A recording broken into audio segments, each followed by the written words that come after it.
here we are, episode number one of the podcast. It's a pretty huge thing for me to be doing this because I started writing the blog, the Jailhouse Moose blog in prison a number of years ago. I'm on a life sentence. I'm on a long, long sentence, and I knew it would be a reflective tool for me. I knew that one day, I hoped that one day I would be reading it as a free man, that I'd be able to revisit the journey through prison. It'd be a journal, it would be a diary for me, and it would give me an opportunity to perhaps get some closure. What I found is, since I have been paroled, I've been reading back through, and I had forgotten so much of what I'd written. Um, it's amazing. So already, it's just bringing back little flashbacks for me, little moments, little memories, little incidents from years in prison. Um, Thousands and thousands of days and tens of thousands of hours spent in prison trying to find a better version of myself. There are a few things I'd like to say. Just thank you to the staff, the education departments, and the prison staff, the offender supervisor departments who helped me to get this the blog established and to help me to achieve parole. I want to thank Erwin James, who all too tragically died in last month, in January of 2024. It was Erwin coming to one of the prisons I was in and speaking about his experience. He was a lifer. He had written an article for the Guardian newspaper, and it was his prison journal. It was his journey. It was called A Life Inside. He wrote books, A Life Inside, and then Prison to Parole, which were based and serialized around these blogs, and they were hugely inspirational to me because it showed a positivity, and it showed holding on to hope to get through a life sentence. And when Erwin came in to prison, it was a positive story. You're surrounded by so much negativity in there. You're surrounded by failure and defeatism and people just surrendering to the abyss, just sinking into despair. We get cut off from society and we don't get the positive stories. So when I saw Erwin, I remember speaking to the governor of the education department afterwards and saying that's me. I'm going to do a blog. There's a space. It's been 20 years. That's I'm going to do that, and I did. And the offender supervisor team got it approved through the Ministry of Justice. Then I had the support of education departments to get access to computers to be able to type it up, and then to be able to get it out to my dear, dear, dear friend James, lifelong friend James, who published the blog and dealt with all the interactions in the years that I was inside. So I want to thank all of those people. I cannot stress enough how important that this blog was, and far more important than I thought it was.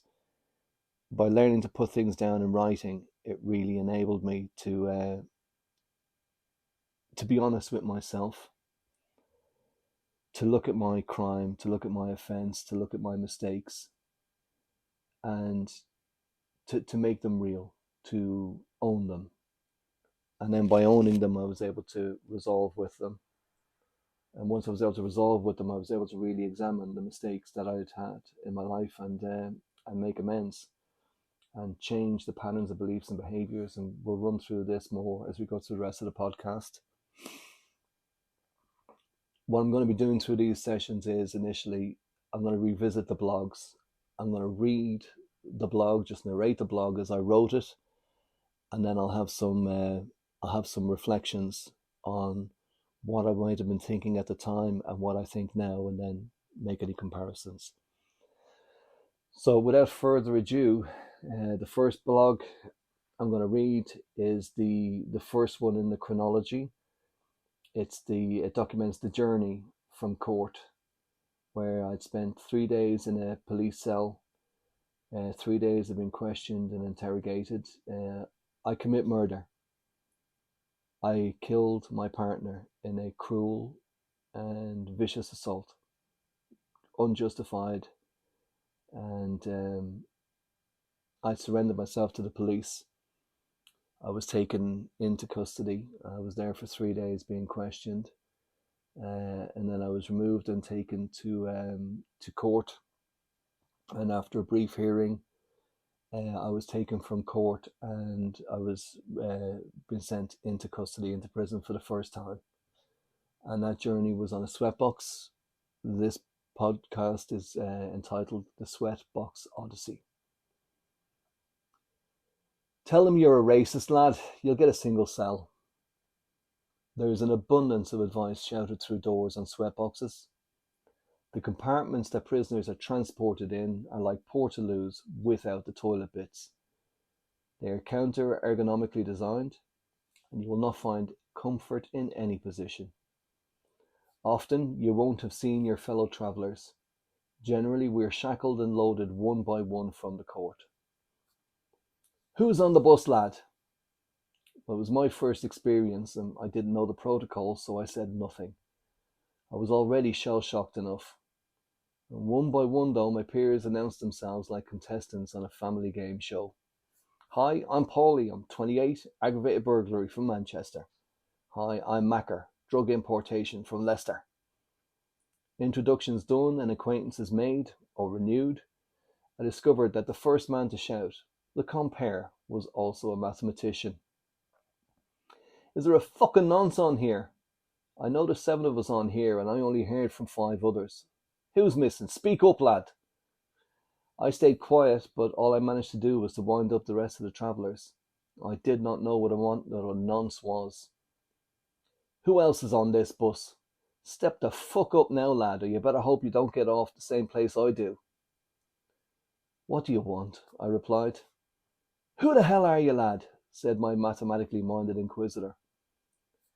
Nobody important. I'll decide who's important here, right? What are you in for? While he spoke, there was not a peep on the bus. Everybody else was listening intently. I said one word. Murder. There was a bit of a pause, followed by a sudden shift in tone as the mathematician said, Oh.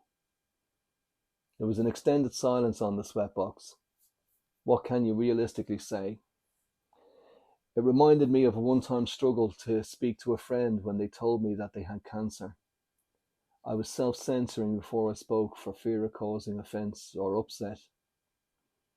But among the mental fog of those early experiences of the judicial process, I can clearly remember the next thing that was said. One of the travellers spoke up. I could actually hear him drawing breath before speaking in a deep, bass, sonorous tone. You will get through this, my friend. You just need to be sage. I do not trust all of my memories around that time. I know I was in shock, and these many years later, I'm wary of my recollections. I can never be certain that what I'm remembering is actually true, or if my subconscious has constructed memories in order to fill in the gaps. But the reason I remember the deep-voiced advice is because he spoke again a few seconds later to clarify his statement. Of course, when I say sage, I'm talking about being wise. It's not the herby sage that goes in chicken. There was no laughter, no joking. I don't think that my sage friend was being ironic. I never got to ask him. I never laid eyes on him in my life. The sage got off the box before I did. When the sweatbox left the court, it went on a tour, dropping prisoners off at various destinations. Some went back to police custody before others were dropped at prisons and detention centres. I had never realised how many prisons there are around us. The journey on the sweatbox was like a melancholy movie montage, complete with the sepia tone effect supplied by the smoked and scratched portholes that offered a distortive perspective on the world of the free. I knew that I would be in prison for years or even decades. I'd earned my fate. Like Odysseus, I did not know how long my odyssey would be, but I'd already realized that these would be my last experiences of the real world for quite a while. I was casting my eyes around for landmarks, anchors in this now. A bus shelter advertisement proclaimed that the double cheeseburger at McDonald's was still 99p on the pound saver menu. How much will that cost when I see a McDonald's next? I saw people doing people things, answering phones, lighting cigarettes, talking to each other, scolding children, all of them oblivious to us. I've since wondered how often I had been passed by one of those sweat boxes. Years later, I had a philosophical discussion with a friend of mine as we considered the vagaries of fate, the consequences of our actions, and the gossamer thin divide between prison and freedom. While the bus was moving, I half listened to the conversations going on amongst the other men. I was shocked at how brazen they were in their conversations. There were tips on who to see for what sort of contraband, what the going rates were for heroin, for cannabis, for mobile phones. Even as an absolute criminal novice, and one in shock to boot, I couldn't help but think that this sweatbox was a treasure trove of security intelligence waiting to be gathered. There was advice on which wings to go on, which gangs controlled where, what jobs to look for, and what not to eat off the servery. What did shock me most was the belief that there were benefits in being racist. Prisoner A: tell them you're a racist, lad, you'll get a single cell. And Prisoner B: what if they put me in with some other white geezer? How can I be racist to him if I'm white too? Prisoner A: well, tell them that you hate fucking queers too. That way you'll batter anybody they put in with you. I was shackled and ushered off the box on its third stop. As it transpired, I was joined by the mathematician and one other lad. And seeing Mr. Matz taught me a lesson in preconceived perceptions. When I heard the voice on the box, I'd been picturing the stereotypical hardened, tattooed prisoners of American TV.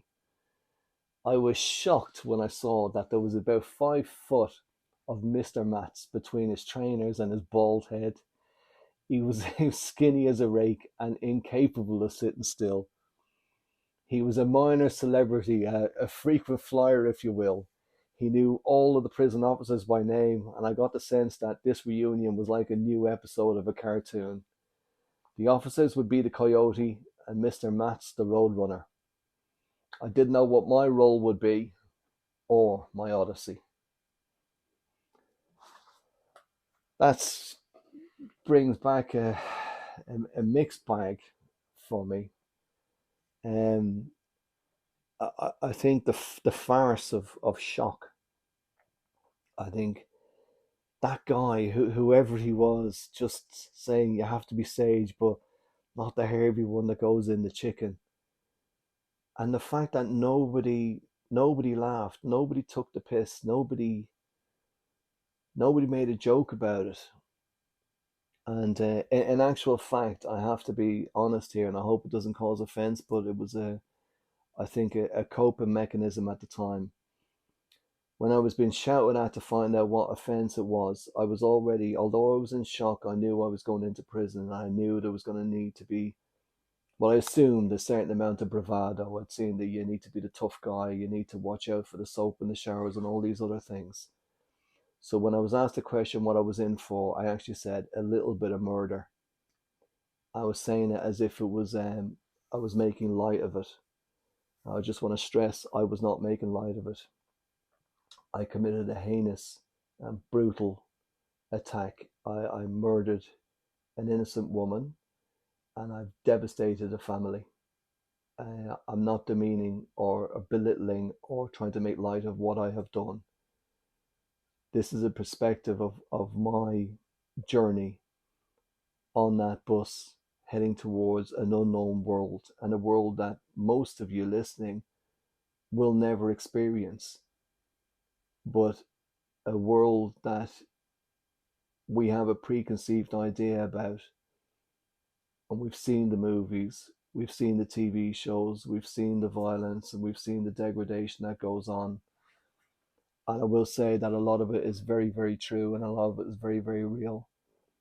I'm going to do a freedom of information and find out how many men had commit suicide during the time I was in custody, but it will be in hundreds.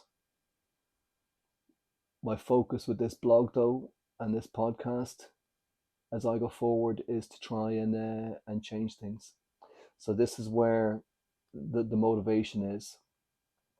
The year that I went to prison, according to statistics, I represented 1% of the men who had murdered their wives or partners or ex-partners. There's 2 women murdered each week on average by former spouses or spouses. And I mean, to say that I was 1% of that year's statistics is alarming.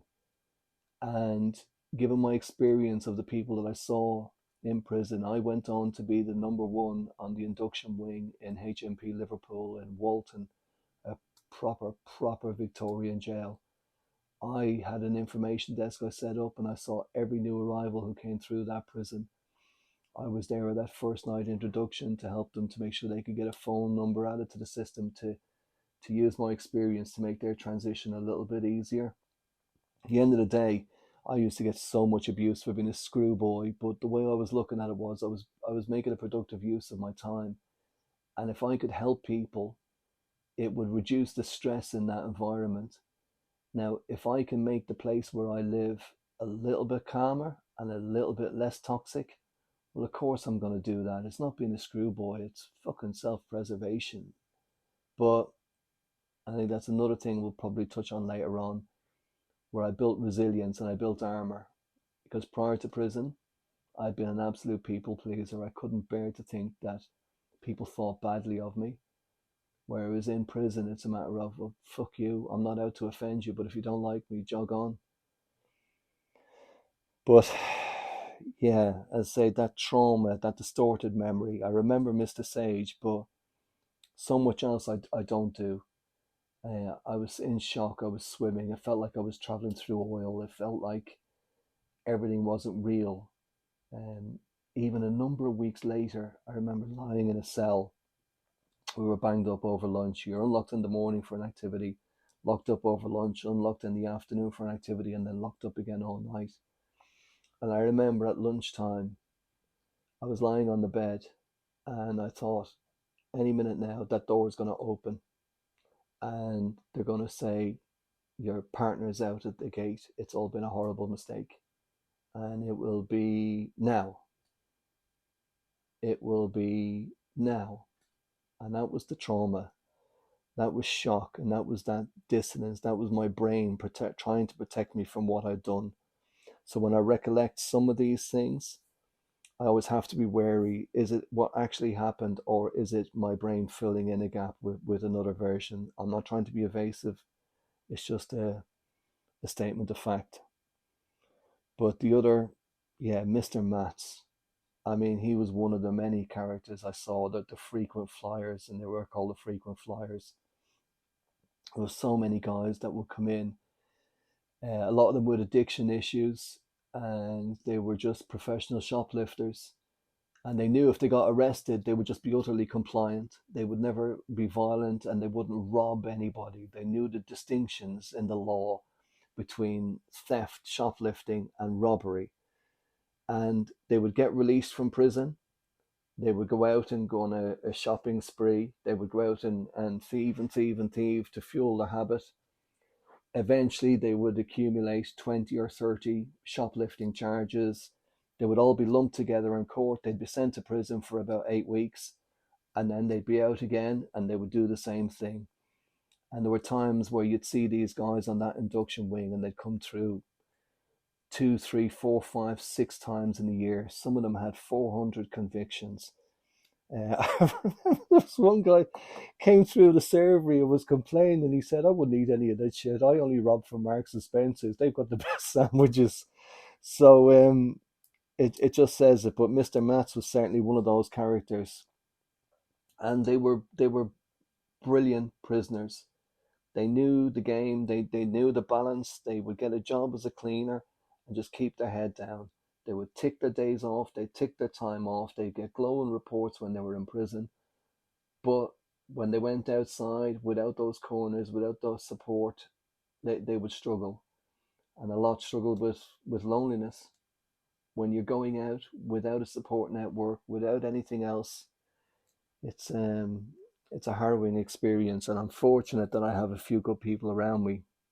Yeah, the single cell conversation was something that, well, it went on because at the end of the day, you arrive in prison, and then it's like being bunkmates in the army.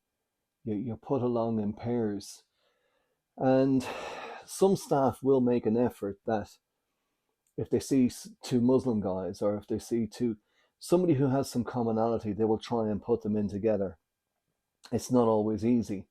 At the time, we could smoke in prison, and again, they would endeavour to put you in with a non-smoker. But if we were at capacity, well, that was it. You went into whatever bed there was available to you, and you did have those, culture clashes between people who didn't understand. And being Muslim was one of those things that a lot of white guys had issue with. And it was difficult because at times and around Ramadan, you would have a follower of Islam would have to pray regularly and during the night, which would disturb the padmate. So the thing was to try and secure a single cell for a lot of people. And the way to do it was to become a high risk prisoner.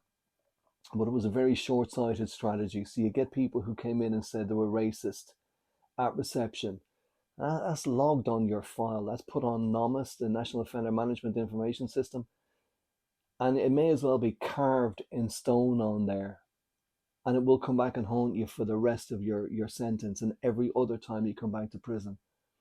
So those same people, when they would like to progress on a move, to get to open conditions or for a particular job or for something like that, that comment they had made short-sightedly on advice on a sweatbox would stain them through the rest of their prison sentence. It was quite alarming. But yeah, homophobia, any phobia that you could exploit to get an advantage. You got people who, again, are in there very much that short-term mentality. Can you get me what I want today? And if so, it's worth doing.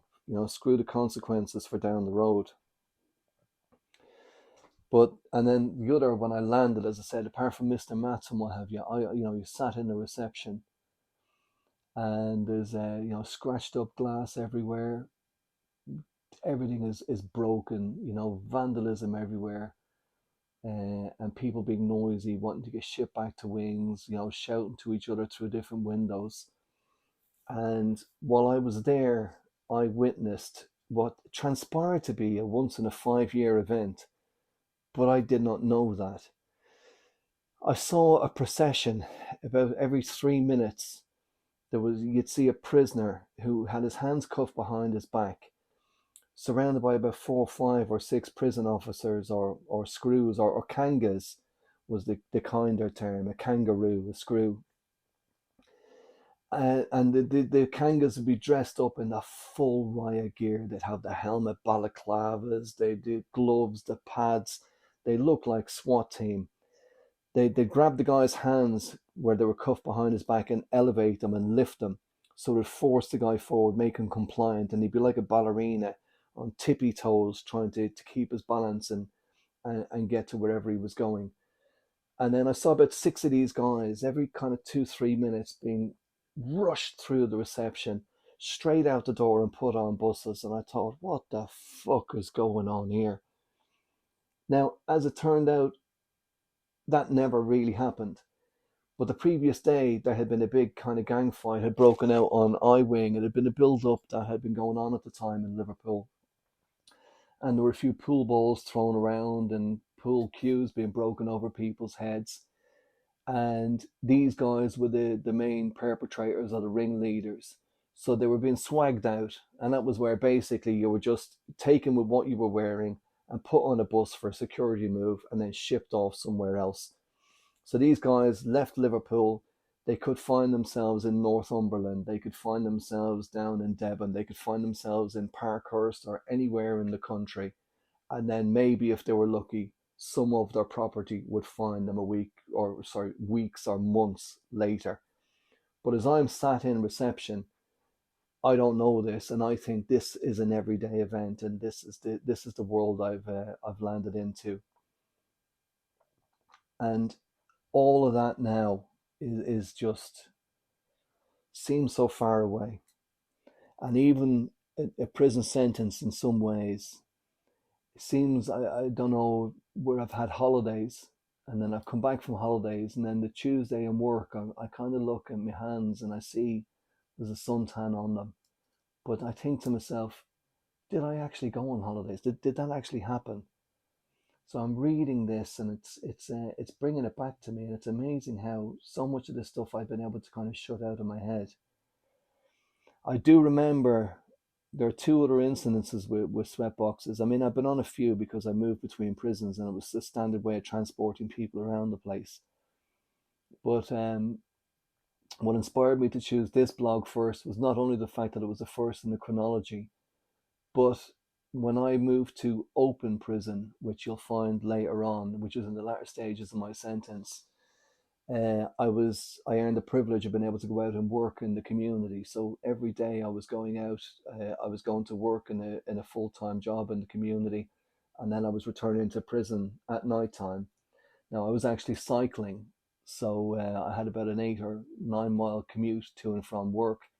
It was along a kind of a single lane of B road, but I'd go tearing off on my bike every day. And at one point there were roadworks because there was some adjustment going on, and they had temporary lights set up. And whenever the cars would be stopped, I would go darting along on the wrong side of the road and overtake about 50 or 60 cars, typical cyclist, and just pissing off all the people who were stuck in a 5 mile tailback. But as I saw the cars coming in the opposite direction, I would whip back in and go along the inside and scoot along for a bit. And then when this car stopped, I'd go on the outside and do the same thing again. And one particular rainy morning, I'm tearing along. I'm a middle-aged man in lycra. I've got my helmet and my balaclava on to cover my face. It's rainy. It's just a nasty day. I go tearing down the hill as I'm overtaking a whole load of these cars. And as the cars are coming in the opposite direction, I sweep back in onto the right side of the road again, grab the brakes, screech to a halt, and I lean on the vehicle that's to my right. And you wouldn't believe it, it's a sweat box. And I'm looking up at one of the windows on that sweat box. I don't think the guy in there could see me. I don't think he could see straight down. But I just looked along, and it was one of the ones with 11 windows on it. So 6 on one side, 5 on the other. It was one of the bigger ones. And I just, for a moment, was profoundly struck at the juxtaposition that from being on the inside of the sweat box, and here I was towards the end of my prison journey. I'm on a bike. I'm outside looking in. I'm heading off to do a day's work with all the other privileges that have come along with that. Privileges I earned by years of exemplary behavior, and I've proven myself. I was going to be going to work, that I could go out, I could have whatever I wanted for lunch, I could speak to people, I could interact with people. And I remember being profoundly reminded not to be complacent, that I had found myself inside one of those sweat boxes and it could happen again. The next incident I had was 2 days after my parole. I achieved parole on the Wednesday, and on the Friday I'd arranged to have dinner with a friend. We'd always promised that we would. There was a Turkish restaurant that was recommended, so we said we'd go and have dinner on the Friday evening. And I just thought it would be a brilliant thing to celebrate being able to be out at night, to not need to get specific permission to go to that restaurant between those hours with that person. So I got dressed and enjoyed all the perks and privileges of being a normal person, aerosol deodorants, not allowed those in prison.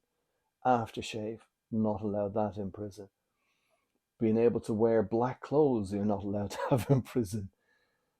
And then to go walking down the road to meet up in the restaurant. I have my phone, I have my headphones in, and I can listen to every song in the world. I'm walking along, I come to the zebra crossing, I'm about to turn, and I'm not even joking with you. a sweat box comes driving past. And that was a profound moment for me, to make me just humble and grateful for the opportunity. And again, to guard against complacency, because I am on a life sentence. Yes, I'm paroled, but if there's any misbehavior on my part or any misdeeds, I can be recalled back into prison. And if I go back into prison, it could be years again before I get paroled. So I'm fundamentally aware of that. I just, as I look through the rest of this blog, and I have had a little look at it, and I knew it was going to be a journal for me, I can't believe how many of the things on here I've forgotten. And I'm looking forward to revisiting them. I'm looking forward to reflecting on the changes.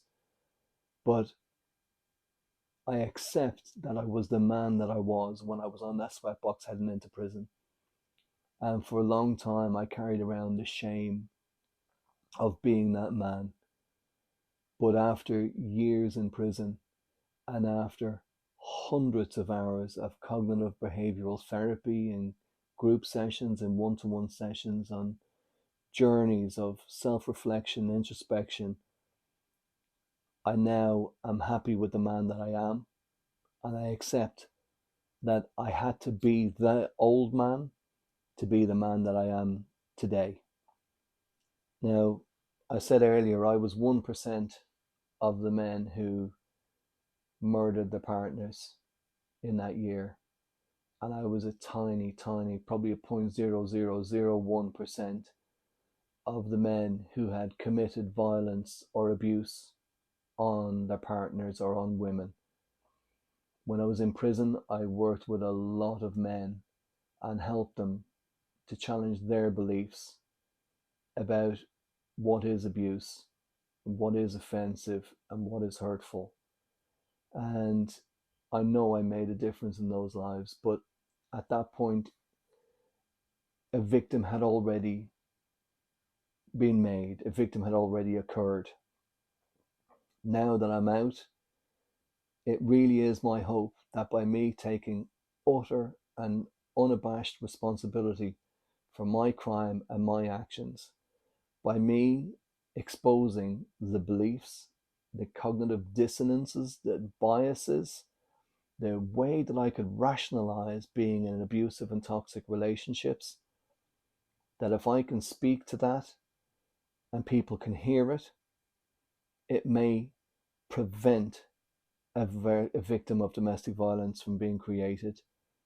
So either, hopefully, somebody who is a perpetrator will listen to it and think I need to stop this, or somebody who's a victim of domestic violence and does not realize it with this coercive control might say, actually, no, that is happening to me and it needs to stop.